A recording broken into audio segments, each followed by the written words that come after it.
She gave up after a while. Good evening. I'd like to call the City Council meeting for the City of San Bruno to order for its meeting of August 25th. To begin by thanking the Garden Club for the beautiful flower arrangement they presented for this evening's meeting. We could have roll call, please. Councilmember O'Connell. Here. Vice Mayor Ruane. Here. Mayor Franzella. Here. Councilmember Medina. Here. Councilmember Ibarra. Here.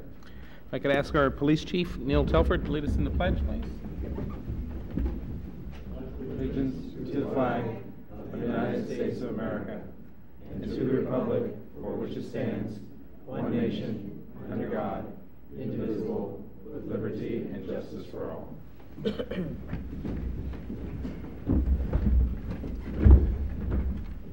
There are no announcements, special announcements for this evening's meeting. This evening we have a presentation. We'll receive a presentation from the Caltrain Joint Powers Board and staff regarding the schedule for construction of the San Bruno grade separation. And this evening it's my pleasure to welcome Mark Simon, who is the Executive Officer for Public Affairs for Caltrain. Mark? Good evening. Thank you for the chance to be here.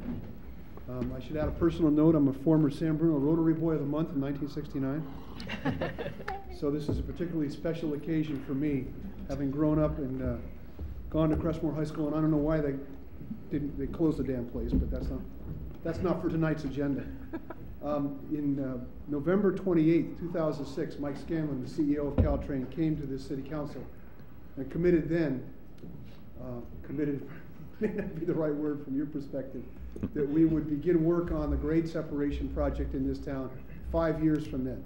We needed to delay it because we had some significant projects to work on, most of them coming under the heading of the state of good repair. I'm delighted to be here tonight to announce that we're ready to begin working on this project now, ahead of schedule, the schedule that Mike described. It is a project that's going to require an expedited effort because of the availability of a significant amount of state funding. We already have begun working very closely with your staff, Connie Jackson and Clara Fabry, who've been outstanding in terms of all the work we need to do, and a lot of which we need to do in a hurry. Present at today's meeting is staff from Caltrain, including Luria Lorano, who has been working very closely with your staff, Raphael Bolin, who is the project manager, and we shouldn't forget Rob Scarpino, who's one of our top rail engineers, and he's a San Bruno resident who served on the CAC for this project quite some time ago. And he's going to continue to be here to make sure we keep ourselves honest. This is an important project to Caltrain because it allows us to significantly improve the safety and operational status of this particular stretch of the railroad. It's also important to us because we know it's important to San Bruno. We recognize that this is a project that you see as a starting point for your own ambitious plans for the future of your city. And we're delighted and thrilled and proud to be part of that effort as we elevate the tracks, working together to elevate San Bruno. So let me introduce Luria Lorano, who is going to make a presentation on the project, and of course we're available to answer your questions. Thank you. Good evening. As the manager of the Caltrain Capital Program, the San Bruno Grade Separation Project is looked at as one of the most important projects we have in the program today. And we're thankful for the opportunity to kick off that project tonight here with you and to give you an update on what we've done so far since we resumed work on the project earlier this year. We put together a slide presentation that will show you our schedule, our scope, and a sequence of work of how we plan to stage our construction in the city. We also have some renderings that will show you what the final product will look like, what the elevated station will look like, and what the grade separation will look like when we finish construction. The goal of our project is to improve safety by eliminating conflicts between vehicles and trains, between pedestrians and trains, at crossings between I-380 and San Felipe Avenue in the city. The goal of the City of San Bruno is also to provide a centerpiece focal point for the city's future plans. One of the key factors that's driving our schedule now is a new funding source that requires us to award the construction contract by July of 2010. Now, in order to meet that date, we accelerated our design process and just completed the preliminary design phase. Starting next month, we intend to start the final design phase and finish that in 5 months. Following that will be a procurement period that lasts from February to June of 2010, during which we will advertise the project, get our bids, and award the contract at the end of that period during a board meeting in July of next year. One of the things that I wanted to point out is those dates are key to making this project successful, because it's a requirement that we have, like I said earlier, as a requirement of one of the key funding sources that we have on the project. Another thing I wanted to show you are the dates during which the city will be impacted by either underground work or street closures. So in the spring of next year, even before we award our contract, we expect to have our utility companies, such as the fiber companies, the water company, PG&E, Kinder Morgan, maybe relocate their lines or protect them in place before we start construction. Now, construction will last a little less than 2 years. That will be from September 2010 to June of 2012, during which we'll have two periods of street closures. In the spring of 2011, what we anticipate is we're going to have at least, maybe at most 2 weekends, during which we'll have to close maybe 2 of the crossings. That will allow us to transfer operations to a temporary track structure that we're going to build, which we call a shoe fly. We're going to build that while we build the grade separation. We're going to use that while we build the grade separation. And then the following year, we'll do the opposite. We'll transfer operations from the temporary track to the permanent grade separated structure. Okay? So just want to point out the vehicular crossings will be at Angus Avenue, San Mateo Avenue, and San Bruno Avenue. With the scope of project we have now, there will be no work at Scott Avenue. It will remain open. The pedestrian crossings will be at Sylvan. There will be one at the new San Bruno Caltrain station and a third at Euclid Avenue. With respect to the right-of-way issues, we've been fortunate because we will not have any major property takes for this project. The project is well within our right-of-way. Now we'll have a minor property acquisition that we need to do with Melody Toyota. It's approximately 160 square yards.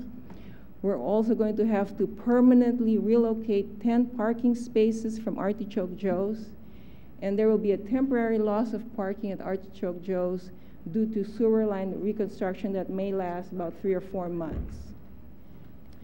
The next slides will show you how we intend to face the construction work. And toward the end, I'll have the renderings that I spoke about earlier.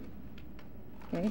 I don't know if you can see this clearly, but the intent of this is to give you an aerial view of where construction will take place. So right here, this is Angus. Well, let me see. This is north, here going south. So we have San Bruno, San Mateo. I can barely see it, I'm sorry, but here's Angus. And then the southern tip of our project will be San Felipe. Now I want to show you right here. Here's our existing Caltrain station. One of the first things we're going to do is build a temporary station here south of the existing station. Once that's built, we'll demolish the existing station because the grade separation goes right through that alignment, and we'll start operating from this temporary station. This slide just shows the northern limit of the project, which will be I-380. As I mentioned earlier, Scott is north of that, and the northern limit of our project is right here, so Scott is not part of the project. Okay, I just want to orient you because I'm going to use this same slide for the next few slides. This is the existing alignment we have today. Here's San Bruno Avenue entering the city. Here's San Mateo Avenue, First Avenue, and Huntington Avenue. So this is currently how we operate. Here's our train on the main line. Early in construction, we're going to build what we call a temporary shoe fly. These were the temporary tracks we were talking about earlier. So that's the first part of construction. Once that's done, we transfer operations from the main line to the temporary line. That will allow us to now demolish our existing tracks and start construction at this area. Now this slide shows several things. Let me start here in San Bruno Avenue. San Bruno will be lowered, and we're also going to build the support structure for a bridge that will go over San Bruno Avenue. While we're doing that, we'll have detours that will allow traffic to continue through San Bruno. Similarly, in San Mateo Avenue, we're going to lower San Mateo Avenue, have the same type support structure for the bridge. While we're doing that, the detour will be just north of that for San Mateo Avenue. Finally, I want to show you the mechanically stabilized embankments, also known as the MSE walls. Those are the brown structures you see here. So this shows the start of construction for those walls. Here we see the final alignment of San Bruno and San Mateo Avenue and the support structures for the bridges that will be built over San Bruno, over San Mateo. Angus isn't shown here, but we're going to have a similar thing on Angus. Here we're showing construction of the bridges, and then down here, here's the pedestrian tunnel I was talking about that will be at the station. Here we're showing the completed two-track structure and the completed southbound platform. Also here you see Posey Park, which is part of our project. And one of the things I want to point out, at this point, all street work, all underground work will be done. Everything that will be disruptive as far as traffic is concerned will be done at this point. Okay, next slide. Before I get into the next 4 slides, one of the things that we've always been asked for our Caltrain projects is how do we integrate with high-speed rail? And the next 4 slides will show you how we plan to do that with the likelihood of high-speed rail coming into San Bruno and into the peninsula. Now, what we're showing here is if high-speed rail doesn't come, or if they're going to start much later than we anticipate, we're going to complete the northbound platform. What that does now, it gives us a fully functional station. We can transfer operations from the temporary station into the functional station and run Caltrain from here. Now, if high-speed rail comes, we'll change that approach a little bit. We won't have to build the northbound platform at that location.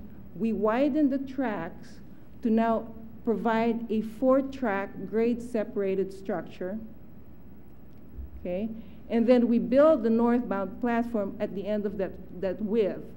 Now, the reason I'm showing this widened platform here is high-speed rail needs to have its environmental clearance to build additional tracks because the clearance is related to increased capacity.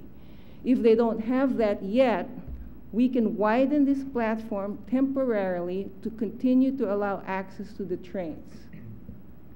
If they have their clearance already, then we don't have to build that platform. We can just build all 4 tracks and complete the 4-track elevated structure. So the next 6 slides, I think, will just show you the renderings that we have to show you the completed project. So here's a view from Posey Park looking north. So here's San Mateo Avenue, and further is San Bruno Avenue. Now this goes at the opposite side. This is a view from San Mateo Avenue looking south. Here's a view from the northbound platform looking south, and just further from the northbound platform looking south again. View from the Caltrain station parking lot looking south. And then finally, just an idea of what this station will look like and the finish underneath that from San Bruno Avenue looking south. Now, in order to keep the public up to date with progress on the project and the schedule that we have, we intend to combine forces with the city to update the city council with meetings and presentations, to conduct public meetings, especially in the neighborhoods that are most affected by construction, make a presentation to the Chamber of Commerce, and then just give you updates as soon as we have an approved construction schedule. Okay?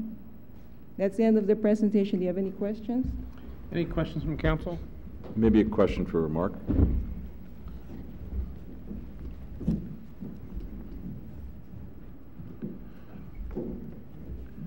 Yes, sir. I know the renderings, you know, look kind of gray and bland, if you will, but we worked very hard with Caltrain and through the CAC to develop a number of elements, if you will. Will we be confident that those are all included in this plan? All included. I think that's a good question. You know, one of the difficulties of the expedited schedule is that a lot of those things are still being worked on and still being sorted out. I think Lyria can actually answer that question more effectively than I. You want to talk about that? We know what those elements are. We've discussed it with the city, and we're looking at which ones we can accommodate. We're trying to reach resolution on all of them. Mm-hmm. So, but that's part of this process going forward? yes, part of the process. All right, because I know that we worked very hard, and some of those meetings were kind of contentious, but in the end, we all pretty much agreed. So I hope I have the confidence that we're going to go forward with pretty much everything we talked about. We'll do our best to incorporate what we can. Thank you. Through the chair. One of the complications is that the budget is set. And if over time some of these items result in increased cost, it's something we have to talk about. And the staff's been very good at working on these issues, and I have to tell you, very good at advocating on behalf of the city, which is, of course, what they're supposed to do. Good. But it's a process. It isn't something that's necessarily going to just sort of come out the way everybody wants it. It's going to have to be some give and take. Right. Irene? Thank you. I wasn't aware that you had enough right-of-way to put 4 tracks. So the 4-track rendering, there's no taking, it's just what we have? That's correct. Fabulous. It's one of the, as we've been engaged in a vigorous discussion over high-speed rail, one of the pieces of information that hasn't really come out is something like 96% of our right-of-way currently can handle 4 tracks. This is one of those stretches. Okay, great, thank you. Through the chair, I just wanted to echo my partner, the Vice Mayor Ruane, investing nearly 4 years on helping develop this this plan to come through our city. And I understand that we're talking hundreds of millions of dollars here and things, and we're talking, you know, and high-speed rail is talking another 61 grade separations throughout the state. The thing is that we have a community that is understood that we were looking out for them and hoping to ease the impact of this grade separation on them. And so we did spend a lot of time, not just for colors and textures and things, but actual, you know, designs that would, you know, sort of hide this thing as much as it can, or make it as presentable as it can. And so circulation-wise, material-wise, landscaping-wise and stuff, I think it's, I understand that it's tough to commit right now, but I mean, it's, you know, we're going to be pushing all the way to the end for those items also. We understand that, and we expect it, and I want to make sure you all understand, we respect the process you went through, and we're going to remain respectful of that process all the way through. We don't, your staff is not somebody who just lets us run over them anyway, nor would we be inclined to, but we understand your concerns. Believe me, we committed considerable staff resources to participating in this process, and we want that to be meaningful from our perspective as well. I just want to say, I mean, we're very anxious, and, sure. And you know, like I said, I mean, this is something that we've been looking for, you know, for this during this entire decade and working on. And I can't say enough about how the cooperation, how the, you know, working with Caltrain and the JPB has been. And I think it's happening now, and I'd hate for it to get any more contentious than it should be. Well, we're in concurrence with that. Thank you. Any other questions? Thank you for coming this evening, giving us the update. We look forward to it being completed. Excuse me, there's a member of the public who wants to speak on this issue. I'm sorry. Robert Rico, 7th Avenue. I've got 2 questions. You talk about underground utilities. That's going to be taken care of. There's flood control drainage pipes that come under there that may need to be rerouted.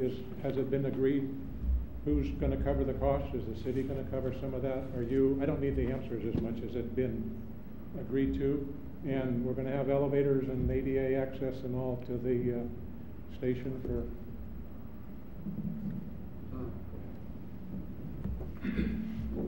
Thank you.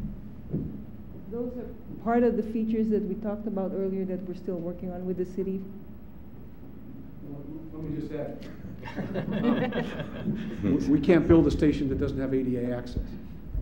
I don't want to mislead you. That doesn't necessarily mean elevators, but we can't build it without ADA access. So we will. What about the piping underground? Caltrain's going to pay for it. That's not a problem. I believe those issues are either being worked out, have been worked out, or will be worked out. There is an understanding. Yeah.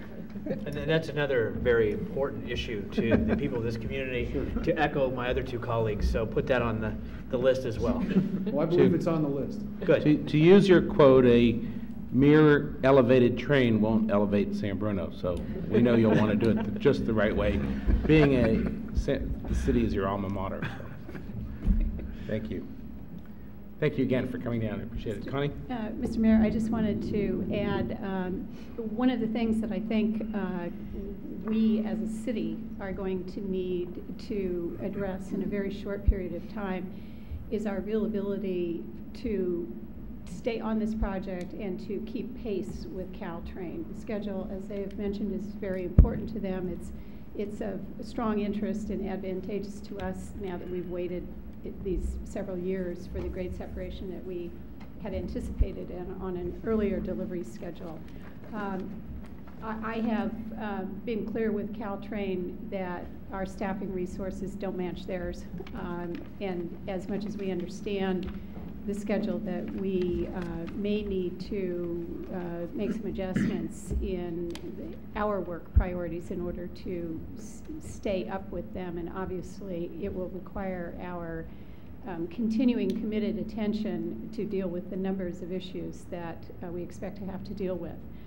As such, the Community Public Services Director and I have begun to discuss what in real terms we might need to discuss with you about resources in order to meet that commitment and to address the concerns that I anticipate you will continue to have and we will continue to have as this project moves along on a fast pace.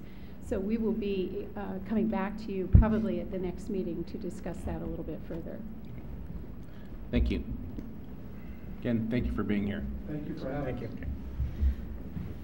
Item 5, review of agenda. Item 10G has been pulled from this evening's agenda that will not be discussed. And on the agenda, the closed session we had addressed earlier in our meeting, and there'll be 2 closed sessions this evening, one for the purpose of meeting with legal counsel regarding potential litigation, and the second closed session regarding labor negotiations. Both take place at the conclusion of this meeting.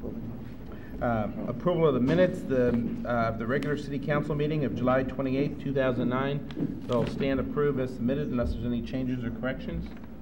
Hearing none, they'll stand approved, and if the clerk would just reflect on the minutes that I abstained as I was not at that meeting.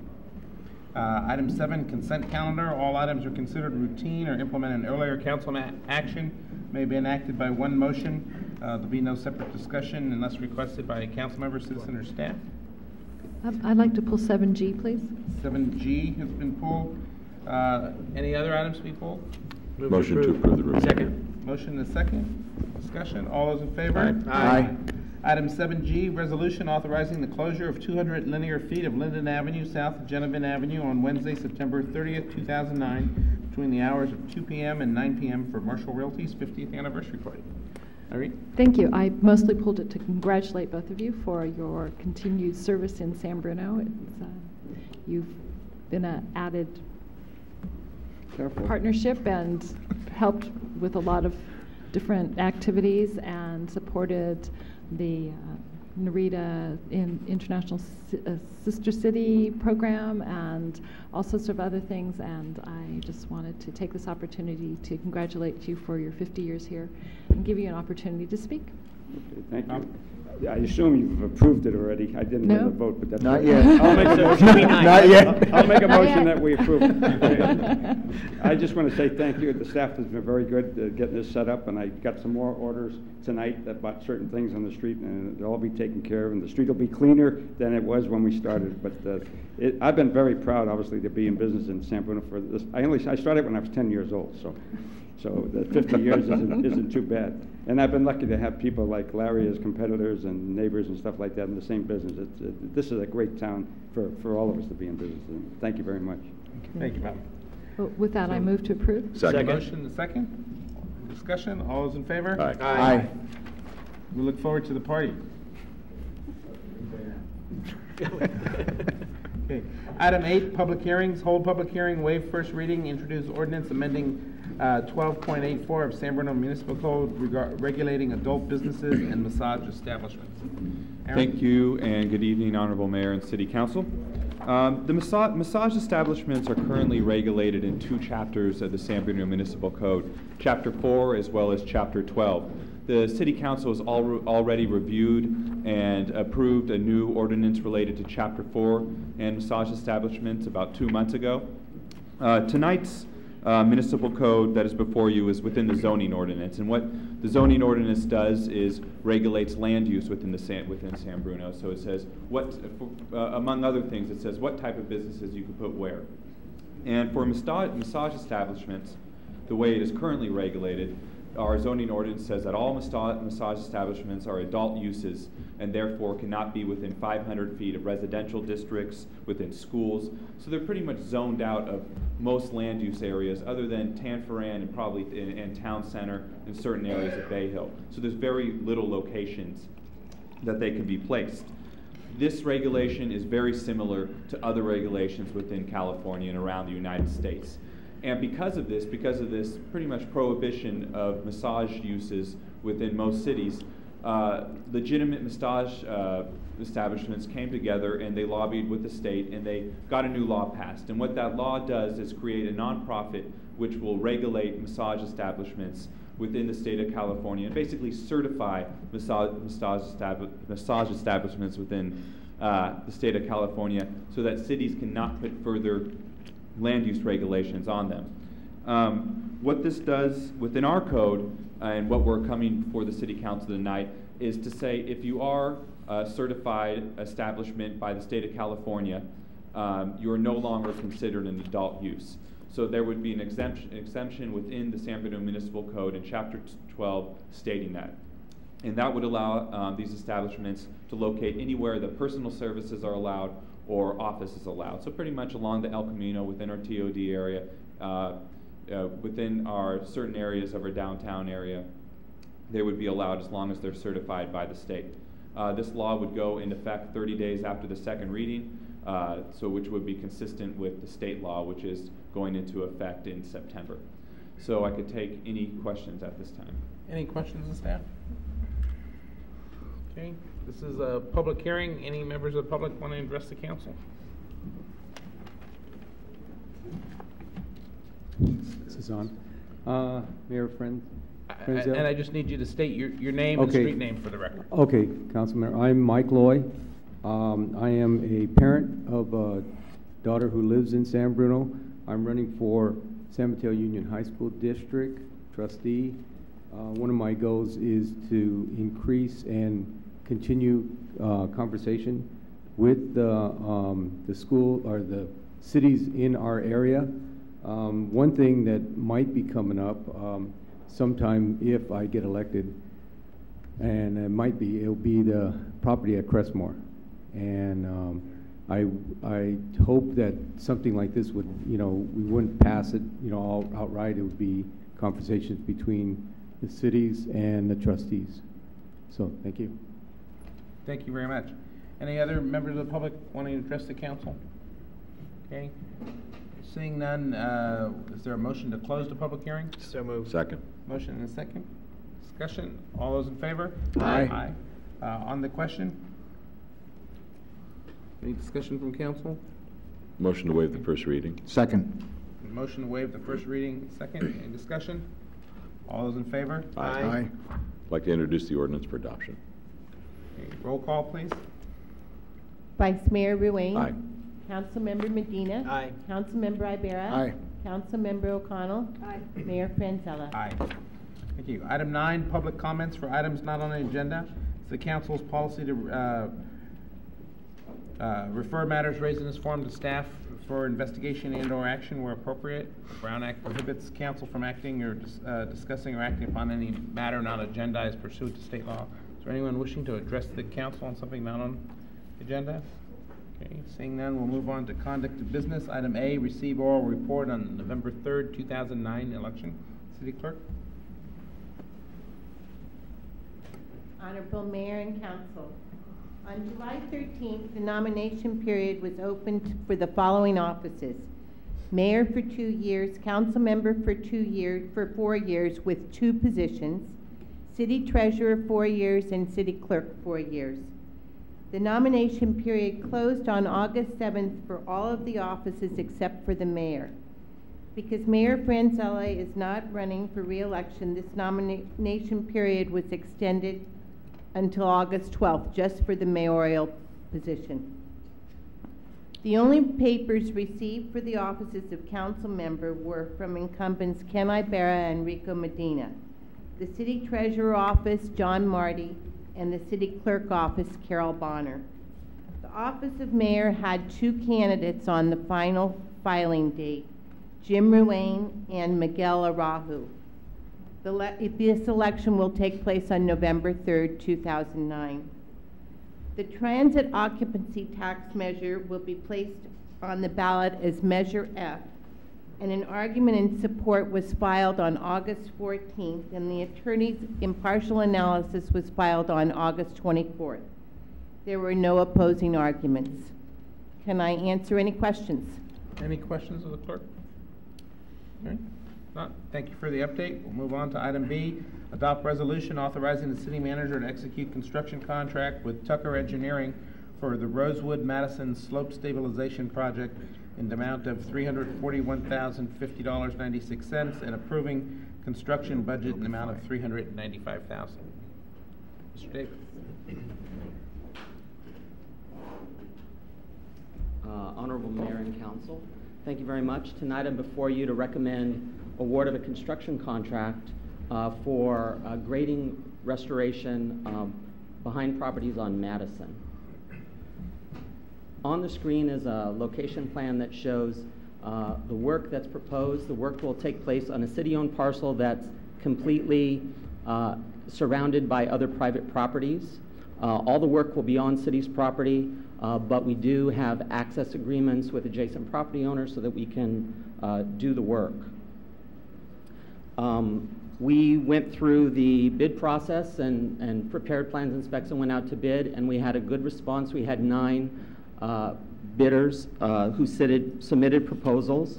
The low bid was submitted by Tucker Engineering for $341,000. That is much below our engineer's estimate. We actually had a very large spread between the bidders, from $340,000 up to almost $900,000.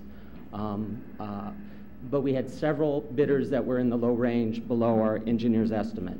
Again, what we're seeing in the current construction economy is there are individuals out there who are submitting very competitive bids.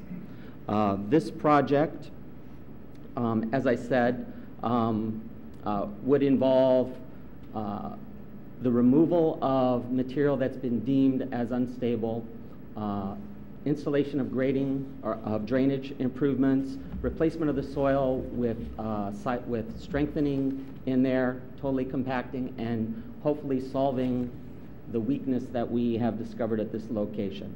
The project has a duration of 45 calendar days. We actually are poised with an approved contract from the contractor, ready to move forward if it's the will of the council to approve the project. As far as the project funding, the CIP appropriated $872,000 for construction, and the project plus contingencies of 15% would be $395,000, so well within our budget. And this project is fully funded from the Storm Drain Capital Fund, and that the source of revenue is storm drain assessments that are collected on the property taxes by the residents of the city. And with that, that concludes my presentation, but I'm available to answer any questions you may have. Questions of staff? Just briefly, it's almost $500,000, $450,000 under budget. So what would be the process for staff to quite possibly pick another project or something for capital improvement? Not right away, but in the near future. This project, how Steve indicated, will be funded from the Stormwater Fund, and our Stormwater Fund balance is very low, and this project was included in our capital improvement budget based on the available estimate at that time.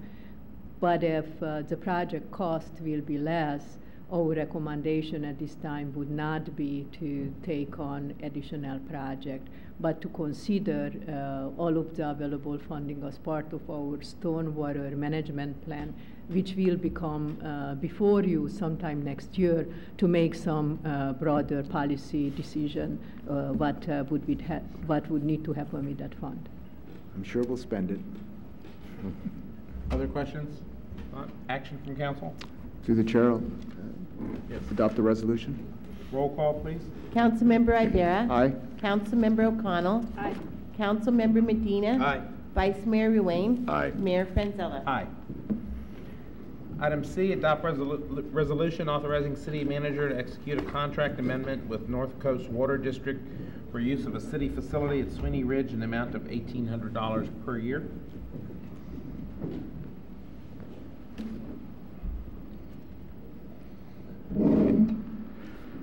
Good evening, Honorable Mayor and City Council. For your consideration tonight is an amendment to an existing contract with North Coast County Water District for their continued use of the city site at Sweeney Ridge. We have a water tank there. The contract amendment is to extend the existing contract to August 31st, 2015, and it has more fees associated with it than the original contract. If there's any questions? Any questions from council? It's about a $1,200 increase per year. The chair will introduce the resolution. Roll call, please. Vice Mayor Ruane. Aye. Councilmember Medina. Aye. Councilmember Ibera. Aye. Councilmember O'Connell. Aye. Mayor Franzella. Aye. Item D, adopt resolution opposing state actions and directing city manager to cooperate with the League of California Cities and the California Redevelopment Association in litigation challenging seizure of city and agency funds. Director O'Leary.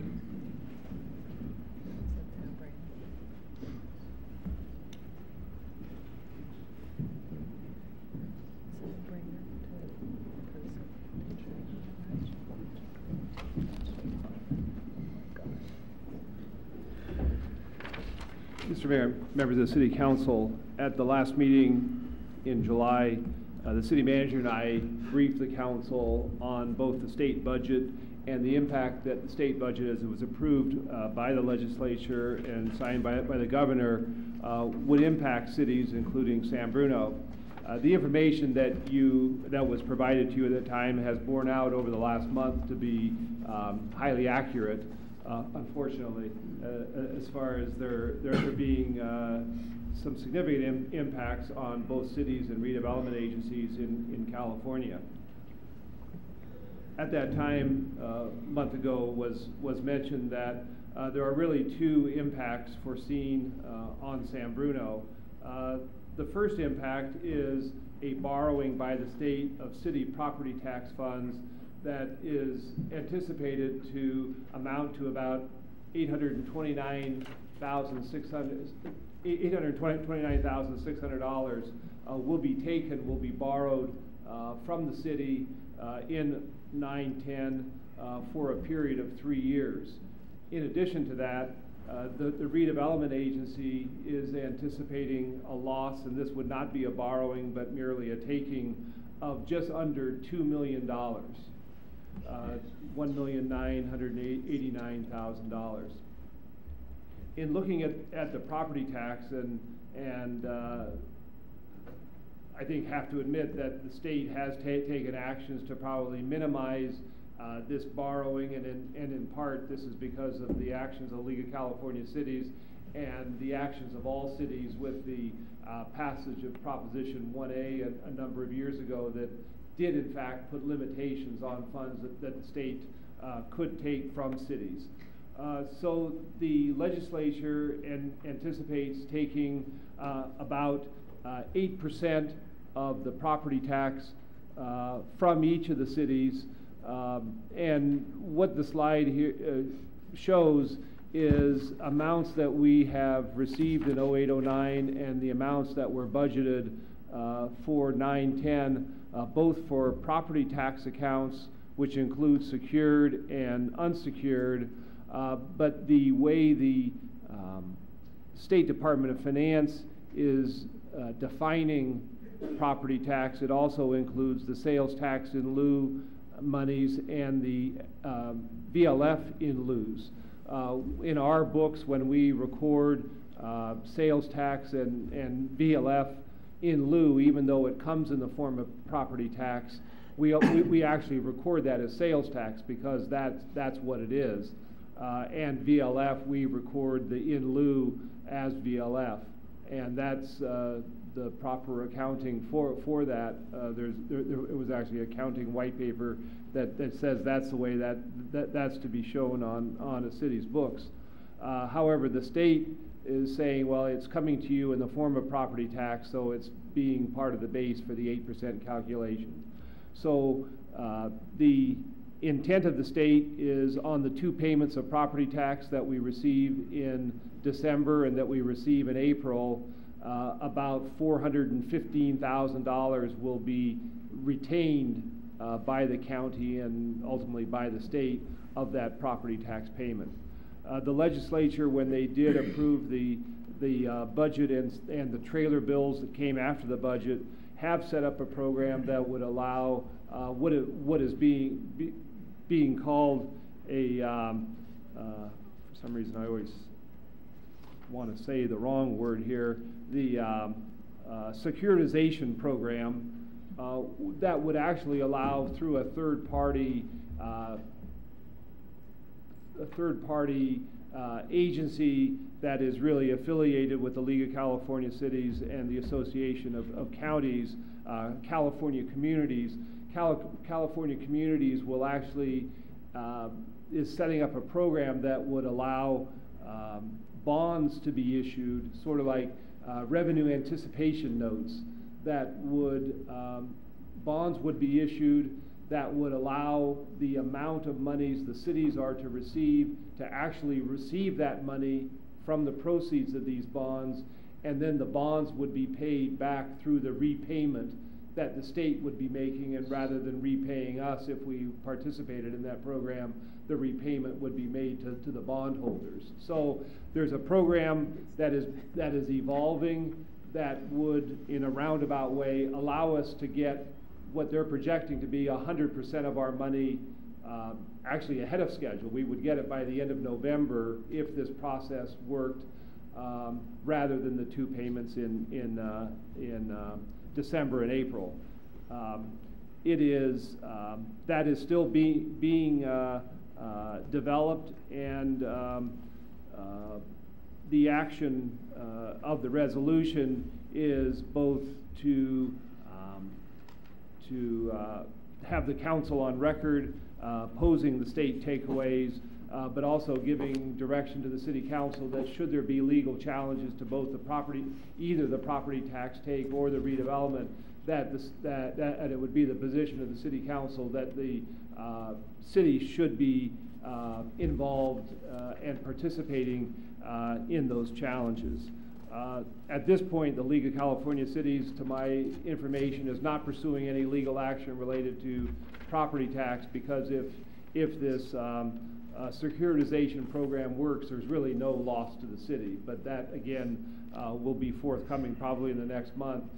There would be an action the city council would be required to take probably before the end of October if the city wanted to participate in that program and receive the funds through this bonding If you recall in the budget discussions earlier, not knowing exactly what the state would do, there was discussion that since it was a borrowing, that an option for the council would be to take these funds that were losing the $829,000 out of one-time reserves, and with the anticipation that that money would earn interest and be repaid at the end of 3 years. So that remains an option to the council, but at this point, it may not be necessary. Just very briefly, again, for the redevelopment agency, not a borrowing, but an actual taking of $1.9 million. Wanted to, this is anticipated by the state that redevelopment agencies will pay this amount due by May of 2010.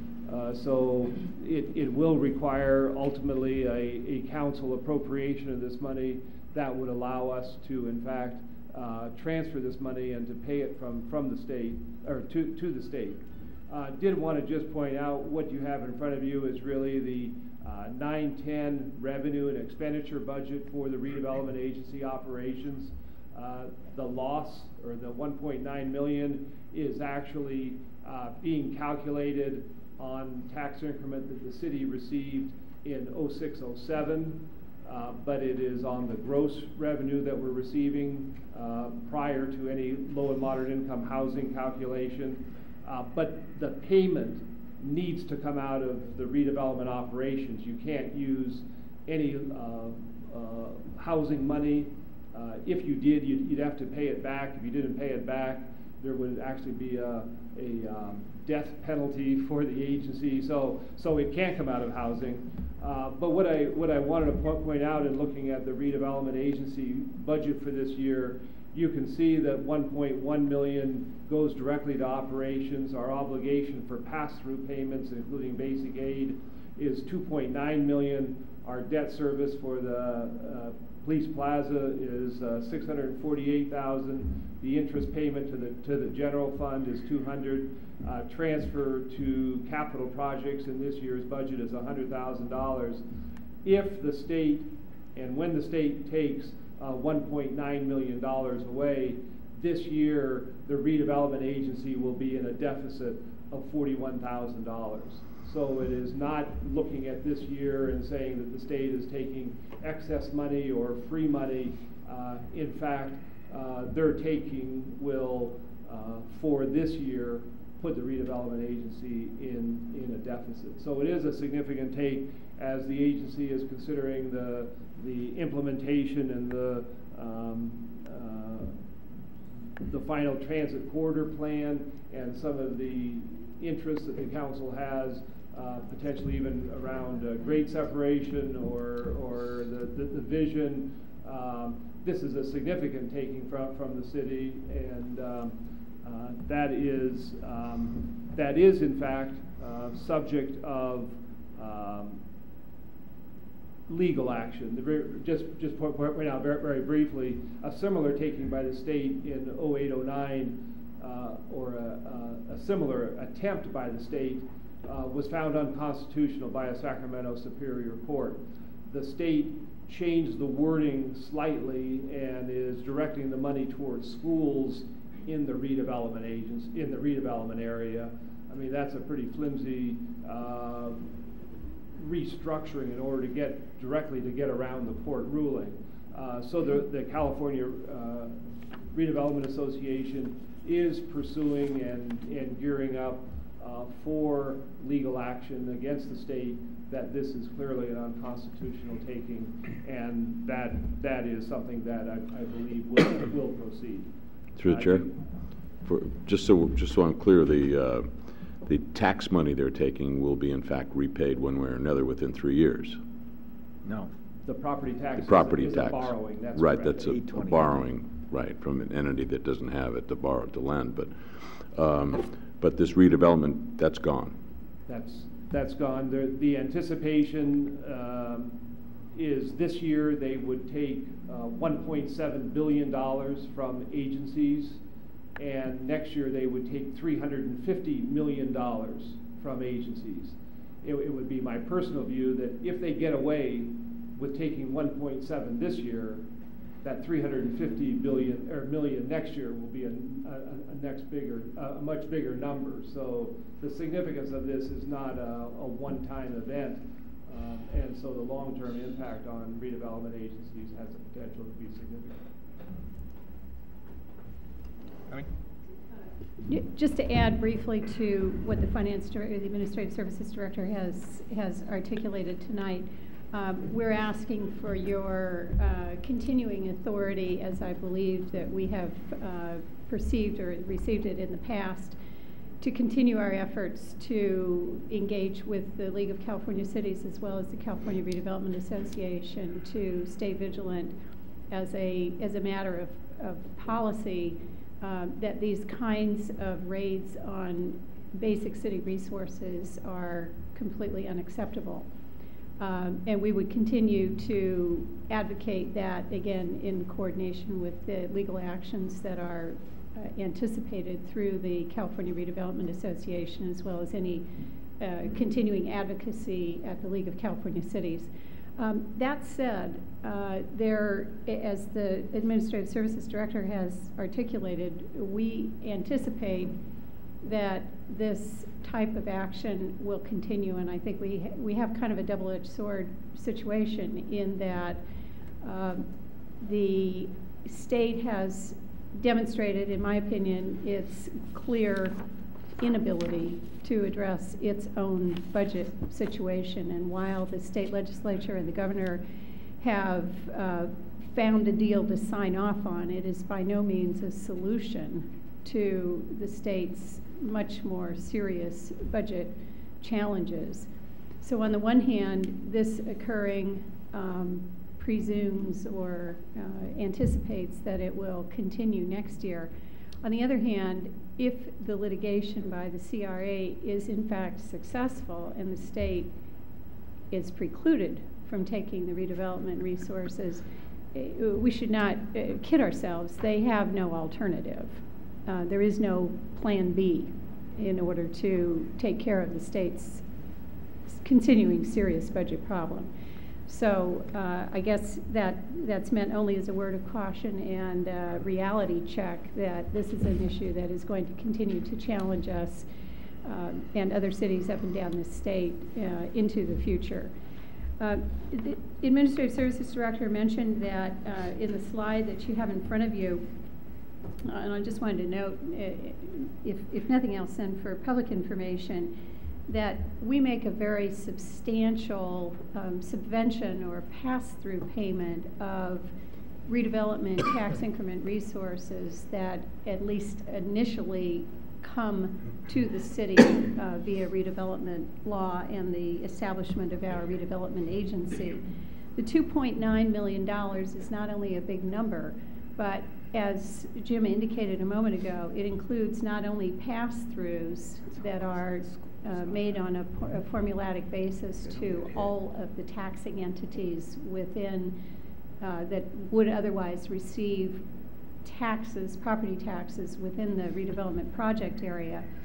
And of that amount, a significant amount is schools. In our case, just over $1 million of the total $1.9 million in basic pass-throughs goes to schools. Just over half of the amount that is passed through, initially passed through. The $2.9 million number that you see here also includes additional payments to basic aid school districts in the total amount of $1.4 million. So because of the circumstances of the financial structure which our redevelopment agency and we have no jurisdiction over, those school districts, and there are two of them, San Mateo High School District and the Junior College District, both are basic aid school districts, and they receive additional property tax increment because in fact they do not receive other normal school funding from the property tax is considered to be sufficient enough in their jurisdictions that the state does not make other payments. So in essence, we're tasked with making those payments via our redevelopment agency. So there's a very healthy amount of this already going to schools, and now the take of $1.7 billion by the state is going to take care of the state's obligation, or assist in taking care of the state's obligation to schools. So I wanted there to be no mistake that the city and its redevelopment agency does not have that independent obligation to schools. This is a state obligation, and any obligation that we have is already well addressed by the sharing of property tax and the distribution of redevelopment property tax increment. So with that, we'll stop. Any questions of staff? It's as bleak a news as you could bring forward, but I guess the silver lining is our budget is balanced, and it's a real balancing. We haven't borrowed money that we don't even know that we can borrow, or money that we don't know that we can take. It will be there and we'll be balanced, and next year the more the state takes, the more that budget diminishes, but we'll still be balanced because we're mandated to do that. Plus I'd like to add that I wouldn't have it any other way than to have redevelopment. And as much as it's a big pile of money that the state is taking, redevelopment has been a very good thing for the city of San Bruno. And it's just unfortunate that right when we're primed to be able to use redevelopment money that we're getting hit. The chair will introduce the resolution. Okay. Roll call, please. Vice Mayor Ruane. Aye. Councilmember Medina. Aye. Councilmember Ibarra. Aye. Councilmember O'Connell. Aye. Mayor Franzella. Aye. Item E, adopt resolution approving lease purchase agreement with Key Government Finance Incorporated to finance equipment for commercial data and voice project. Mr. O'Leary. Mr. Mayor and members of the City Council, also at the July 28th meeting, the City Council approved cable television's acquisition of servers, routers, and switches and related equipment that would allow for moving forward and implementing the commercial data and voice project. As approved, the capital improvement budget did not have funding for this project, and the budget was amended at that July 28th meeting. And at the same time, since the funds currently did not exist in the cable fund for this project to go forward, the council indicated an approval of an approach using outside financing that would cover the total cost of the project of about $1.6 million. I won't go into, as the report does, the details of why moving forward with the project. I think that was described in quite a bit of detail at the last meeting. Would indicate that we do have financing available through Key Government Finance. Key Government Finance is a subsidiary of Key Bank. Key Bank is one of, actually, I've not heard much about it previously, but it is one of the largest banks, commercial banks in the country, and this is their public financing arm that is offering. And this Key Public Finance, Key Government Finance, was actually directed to us by Cisco, who is the main provider of the equipment that we are purchasing. So the proposal is that there be a lease purchase agreement in the amount of $1.6 million. This financing take place over 5 years, over a total of 60 months. The interest rate offered to us is 4.8%. I did have an opportunity to check with 3 other financing sources. Indicated to me that 4.8 was in fact what is available in the market today for this type of financing. Cisco, in addition to the significant discounts that they offered that were described to the council last time, rather than the standard 30% discounts, up to 50% discount on the equipment, Cisco, in order to move forward, has also offered as part of the financing to pay just under $35,000 of the financing principal in this project, just to indicate the enthusiasm and the interest that Cisco has in having this move forward. So the annual payments for principal and interest begins at $300,000 a year. That increases in year 3 to $445,000. And again, that's for a total of 5 years, 60 payments. The pro forma that the council looked at from the department at the last meeting indicated that in year 2, that the revenue stream from this new project would in fact cover the interest and principal payment. So the revenue anticipated from the commercial project will cover the debt service and will be in excess of the debt service beginning year 3 and moving forward. So this is a reasonable way to finance the project that the council indicated they were interested in moving forward with, and be glad to answer any questions that the council has. I would make a note on the resolution. One of the whereases indicates reference to a capital budget for 06-07. That is incorrect. It was the 09-10 budget that I was referring to. Any Glad to questions answer for any staff? questions. Action from council? Through the chair, I'll introduce the resolution. Roll call, please. Councilmember Ibera. Aye. Councilmember O'Connell. Aye. Councilmember Medina. Aye. Vice Mayor Ruane. Aye. Mayor Franzella. Aye. Item F, adopt resolution directing that stormwater fees for the San Bruno parcels be provided to San Mateo County for placement on the 2009-2010 tax bills. Mr. Larry. Just very briefly, this is not a new item.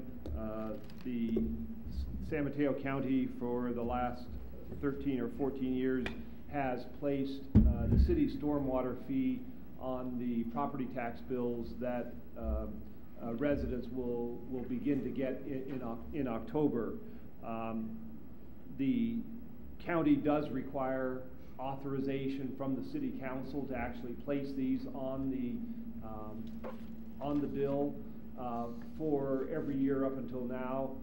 The county has relied on this 1996 ordinance that actually directs from the council, gives council direction to the county to collect this. This year, the county told me that this ordinance was no longer adequate, that they would like a specific resolution year to year from the council authorizing the placement on the tax bill. And so that's the purpose of this resolution, is merely to continue the practice that has occurred for the last 14 years, and for the council to adopt a resolution to put this fee. The fee has not changed. The fee is the same fee that it has been over all this period. So there is no element to this action except directing the county to collect this fee for us. Glad to answer any questions. If there's no questions, I'll introduce the resolution for adoption. Hearing none, roll call, please. Councilmember Medina. Aye. Councilmember Ibera. Aye. Councilmember O'Connell. Aye. Vice Mayor Ruane. Aye. Mayor Franzella. Aye. Item G has been pulled. Reports of commission, boards, and committees. We have none. Item 12, any comments from council members from anything? And hearing none, the city council will be going into closed session for 2 purposes. The first will be consulting with legal counsel regarding potential litigation pursuant to California Government Code Section 54956.9B1, and second, closed session for labor negotiations pursuant to California Government Code Section 4957.6. There'll be no reportable items that come from that. From there, we will adjourn the regular city council meeting, but before we adjourn, I'd just like to have a moment of silence this evening in memory of a number of people who unfortunately have passed away, affecting our San Bruno community. And first is Monsignor Bruce Dwyer, who in his relatively short tenure here in San Bruno had such a great impact on so many members of this community and did so many good things, and unfortunately passed away at a far too young age. Michael Monazon, who was my business partner and the CEO of Prudential California Realty, was very active in the community and supported many causes here.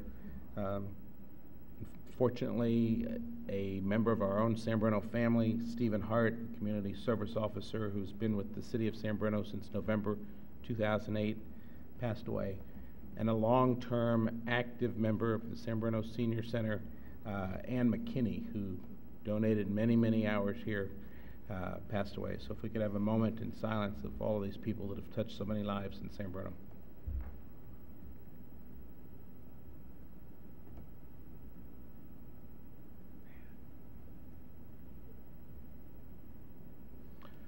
Thank you. From there, we'll adjourn to the next regular City Council meeting, which will be held on September 8th, 2009 at 7 o'clock here in the San Bruno Senior Center.